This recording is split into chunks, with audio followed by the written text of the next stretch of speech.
కేంద్ర ప్రభుత్వం అన్నదాతలకు శుభవార్త చెప్పింది. పీఎం కిసాన్ యోజన కింద 21వ నిధులకు సంబంధించి కూడా కేంద్రం ఒక ప్రకటన విడుదల చేసింది. కేంద్ర వ్యవసాయ శాఖ మంత్రి శివరాజ్ సింగ్ చౌహాన్ 21వ విడతకు సంబంధించి కూడా షెడ్యూల్ విడుదల చేశారు. నవంబర్ 19th రోజున రైతుల ఖాతాలో 2,000 రూపాయలు జమ చేయనున్నట్లయితే ఆయన ప్రకటించారు. ప్రధానమంత్రి నరేంద్ర మోడీ ఈ 2,000 రూపాయలను రైతుల ఖాతాలో జమ చేస్తారని కూడా ఆయన ప్రకటించారు. మనం చూసుకోవచ్చు, పీఎం కిసాన్ యోజన పథకాన్ని 2019 ఫిబ్రవరిలో ప్రకటించారు.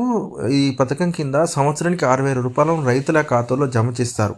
ప్రతి 4 నెలలకు 2,000 చొప్పున రైతుల ఖాతాలో జమ చేస్తారు. ఇప్పటి వరకు కూడా 20 విడతలుగా రైతుల ఖాతాలో 40,000 రూపాయలు జమ అయ్యాయి. ఇప్పుడు 21వ విడతకు సంబంధించి కూడా కేంద్రం ప్రకటన చేసింది.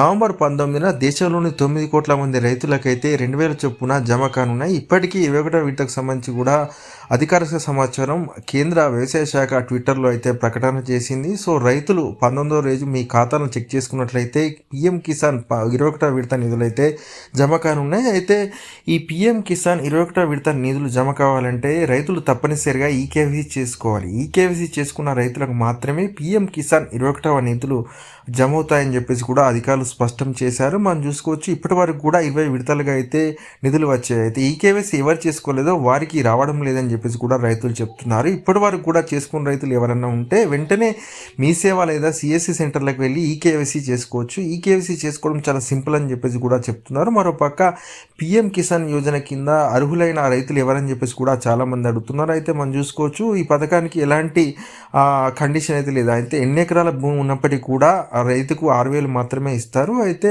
20 ఎకరాలున్నా 30 ఎకరాలున్నా రైతులు అర్హులే. కానీ ఎవరైతే ఇన్కమ్ ట్యాక్స్ పే చేస్తారో, రిటైర్డ్ అయిన గవర్నమెంట్ ఎంప్లాయీస్ ఉన్నారో, గవర్నమెంట్ జాబ్ చేస్తారో వారు మాత్రం ఈ పథకానికి అనర్హులు.